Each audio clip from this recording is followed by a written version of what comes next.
Target SBI అయింది ఇప్పుడు ప్రభుత్వానికి. అన్నీ అయిపోయినాయిగా. ఇప్పుడు ప్రభుత్వ రంగ సంస్థల మీద పడ్డారు అన్నట్టు. ఇప్పుడు మనం నిన్నగాక మొన్న ఒక పంచాయతీ చూసినాం కదా.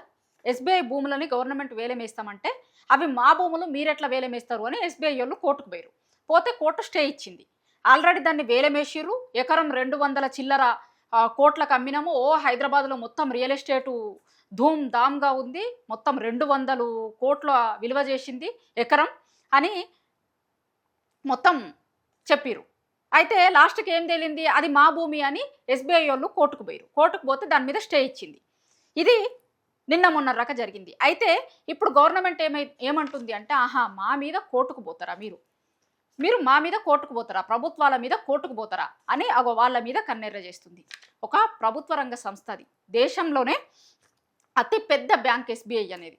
దేశంలో ఉన్న అన్ని బ్యాంకులలో అతి పెద్ద బ్యాంకు ప్రభుత్వ రంగ సంస్థ. ఇప్పుడు వాళ్ళు కోర్టుకు పోయేటప్పుడు ఆలోచించుకొని ఉండరా ఇవన్నీ? ఇప్పుడు వీళ్ళు బెదిరిస్తుంది, ప్రభుత్వం బెదిరిస్తుంది అన్నట్టు వాళ్ళని. ఇప్పుడు రేవంత్ రెడ్డి గారు గతంలో హిట్లర్ అని మాట్లాడిరు చూసిరా, హైడ్రాని హిట్లర్ స్ఫూర్తితో తీసుకొచ్చిన అని. కానీ అదొకటి కాదు, ఇగో హిట్లర్ లెక్క నేను ఇట్లా నిర్ణయాలు తీసుకుంటా, ఎవరినైనా సరే బెదిరిస్తా అన్న లెక్కుంది. ఆ పేరు దాన్ని ఎందుకు వాడిండు అంటే, ఇగో ఇట్లాంటివి చేస్తున్నారు చూసిరా, అప్పుడు గుర్తొస్తుంది హిట్లర్ అనే పదాన్ని ఎందుకు వాడిండు ఆయన అనేది ఇట్లా గుర్తొస్తుంది.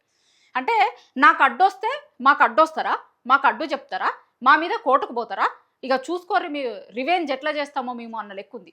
కానీ గవర్నమెంట్ ఓ లీక్ ఇచ్చింది.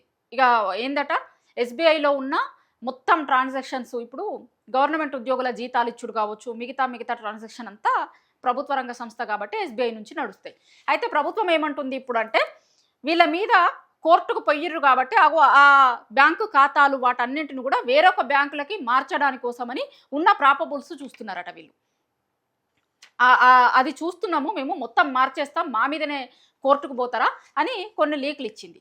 కానీ వాళ్ళు ప్రిపేర్ అయ్యి ఉండకపోవచ్చా? ఇప్పుడు వాళ్ళు కోర్టుకు పోయే ముందే మేము ఒకవేళ కోర్టుకు పోతే కనుక ప్రభుత్వం దగ్గర నుంచి ఇట్లాంటిది వస్తుంది అనేది ఆలోచించుకొని ఉంటారు కదా. వాళ్ళు కూడా ఆలోచించుకున్న తర్వాతే పోతారు వాళ్ళు కూడా. అన్నీ ఒక ప్రభుత్వం మీద కోర్టుకు పోవడం అంటే అంత ఆషామాషిగా పోరు కదా. దాని వెనకాల ఉన్న ప్లస్లేంది మైనస్లేంది, ఒకవేళ కోర్టుకు పోతే ఆ కేసులో వాళ్ళు గెలుస్తారా గెలవరా, వాళ్ళ వైపున ఉన్నటువంటి ఆధారాలు ఏంది, వాళ్ళకి కోర్టులో వాదించుకోవడానికి ఉన్నటువంటి ఇష్యూస్ ఏంది అన్నీ చూసుకున్న తర్వాతే పోతుంది. ఒక మామూలలో ఎవరన్నా కోర్టుకు పోవాలంటేనే ప్రభుత్వం మీద మనం గెలుస్తామా గెలవమా, ఏంది ఏం ఇష్యూస్ ఉన్నాయి అనేటివి చూసుకుంటుంది కదా. ఇక ఇట్లాంటి సంస్థలు చూసుకోకపోతే, ఎందుకంటే వాళ్ళు క్లారిటీగా వాళ్ళ హ్యాండ్ ఓవర్లో ఉంది అనేది వాదించారు కాబట్టి కోర్టు వాళ్ళ వైపున కొంత తీర్పు ఇచ్చింది. తీర్పు అంటే స్టే ఇచ్చింది. స్టే ఇచ్చినా కూడా అది ఎస్బీఐకి ప్లస్గా వచ్చింది. ప్రభుత్వానికి నామూషి అయింది కదా, దాంట్లో ప్రభుత్వం భంగపడ్డది కదా. కాబట్టి ఇప్పుడు టార్గెట్ ఎస్బీఐ అంటున్నారు, లీకులు ఇస్తున్నారు. ఇది ఎక్కడ మళ్ళీ అఫీషియల్గా చెప్పరు. చాలా సందర్భాలలో ఏంది అంటే, ప్రభుత్వం ఏం చేస్తుంది, లీకులు ఇస్తుంది చూసిరా, అట్లనే దీంట్లో కూడా ఏం లీకులు ఇస్తున్నారు అంటే, దాంట్లో ఉన్న ట్రాన్సాక్షన్స్ మొత్తం వేరొక బ్యాంకుకు మార్చడానికి ప్రయత్నాలు చేస్తుంది ప్రభుత్వము అనేది లీక్ ఇస్తున్నారు. సరే, జీతాలను ఇంకొకటి మారుస్తారు. మరి రేపు పొద్దున బ్యాంకు రుణాలు లాంటివి కూడా ఇదే బ్యాంకుల నుంచి పడతాయి. మేము వాటి విషయంలో మేము కూడా ఇట్లానే చేస్తాం, సహాయ నిరాకరణ అంటే ఎట్లుంటుంది, నష్టం ఎవరికైతుంది, తెలంగాణ ప్రజలకు కదా. ఇదంతా ఎట్లుంది అంటే, ఏదో రివెంజ్ కోసమని చేసి తెలంగాణ ప్రజలకు నష్టం చేసే పనులు తప్ప ఏముండవు. ఇప్పుడు మేము ఇట్లా అంటే ధిక్కరిస్తే మేము ఏమన్నా చేస్తాము, మీ అంతు చూస్తాము అన్న లెక్క చేస్తే వాళ్ళు కూడా వాళ్ళ తరపున ఉన్నటువంటి ఏంది అనేటివి చూస్తారు కదా. ఇప్పుడు ఇదంతా పంచాయతీ ఎందుకు స్టార్ట్ అయిందంటే, ఆ రాయదుర్గంలో దగ్గర 6 ఎకరాలు వేలమేసిరు. దాంట్లో 5 ఎకరాలు మావి అని ఎస్బీఐ కోర్టుకు పోయింది. పోయి వాళ్ళు ఏం చెప్పారు, దాంట్లో చాలా ఆధారాలను కోర్టుకి ఇచ్చిరు, అది మా హ్యాండ్ ఓవర్లోనే ఉంది అని. ఆ భూమిలో ఇప్పటికీ ఏటీఎంలు ఉన్నాయట వాళ్ళే, మేము కట్టుకోవడము దాన్ని మా హ్యాండ్ ఓవర్లో ఉంది, మేము గవర్నమెంట్కి పైసలు ఇచ్చినాం, పైసలు ఇచ్చి తీసుకున్నాం ఆ భూమిని. గవర్నమెంట్ మధ్యలో ఒకసారి తీసుకోవడానికి చూస్తే మేము మళ్ళీ కోర్టుకు పోయినాం, మా దగ్గరే ఉంది ఇప్పుడు అది. మేము ఆడ ట్విన్ టవర్లు కట్టాలని ట్రై చేస్తున్నాం, అక్కడ జిహెచ్ఎంసీ పర్మిషన్లు తెచ్చుకున్నాం, ఫైర్ డిపార్ట్మెంట్ నుంచి పర్మిషన్లు తెచ్చుకున్నాం. ఆ భూమిలో మేము 25 కోట్లు ఖర్చు కూడా పెట్టినాం, ఆ మట్టి తీర్చడానికి కావచ్చు ఇంకొక దానికోసం అని 25 కోట్లు ఖర్చు కూడా పెట్టినాక ఈ భూమి మాది కాకుండా ఎట్లా పోతుంది అని కోర్టులో వాళ్ళు వాదించారు. అయితే వీళ్ళని ఏమడిగింది ఆ రోజు కోర్టు, ఏమడిగింది ప్రభుత్వాన్ని అంటే, మీరు వేలమేసిరు కదా, మీరు ఎస్బీఐ నుంచి తీసుకున్నారా, మీరు హ్యాండ్ ఓవర్ చేసుకున్నారా అంటే దానికి ఆన్సర్ లేదు. ఒకవేళ హ్యాండ్ ఓవర్ చేసుకుంటే కనుక వాళ్ళకి డబ్బులు ఇచ్చిర్రా, లేకపోతే కంపెన్సేషన్ కింద ఇంకొక భూమి ఏమన్నా కేటాయించిర్రా, దానికి సంబంధించిన వివరాలు ఇయ్యిర్రి అంటే అవి లేవు. ఎంతసేపు ఈ భూమి మాదే అని వాదిస్తారు. కానీ ఇక్కడ ఎస్బీఐ వాళ్ళు చాలా క్లారిటీగా వాదిస్తున్నారు, ఆ భూమి మాది అని దానికి సంబంధించిన పేపర్లన్నీ చూయించారు. చూయించిన తర్వాత ఇంకొకటి కూడా అన్నది బ్యాంకు కోర్టు, ఇంకొకటి కూడా ఏమన్నది అంటే అసలు ఎట్లా పడితే అట్లా భూములు వేలం వేస్తుర్రు, దేనికోసం వేస్తుర్రు మీరు? ఇప్పుడు ప్రజా ప్రయోజనాల కోసము జనాలకి అక్కడ ఏదన్నా కంపెనీలు వచ్చి జనాలకు ఉపాధి కల్పిస్తారు అనుకునేటప్పుడు మీరు వేస్తే అది ఉంటుంది. కానీ మొత్తం రియల్ ఎస్టేట్ కోసం వేస్తుర్రు. ఇప్పుడు ఇది కొన్నది ఎవరు? ఈ 6 ఎకరాలు వేలం వేస్తే కొన్నది ఎవరు అంటే ఒక రియల్ ఎస్టేట్ కంపెనీ. అక్కడ మల్టీ ఫ్లోర్డ్ బిల్డింగ్స్ కడతాము అని వాళ్ళు ప్లాన్ చేస్తున్నారు. దానివల్ల జనాలకి ఏమన్నా ఉపయోగం అవుతుందా? పైగా కొనుక్కోవాలనుకునేటువంటి జనాలు కూడా కొన్ని కోట్లల్లో డబ్బులు పెడితే తప్ప అక్కడ అపార్ట్మెంట్లు కొనుక్కునే పరిస్థితి లేదు.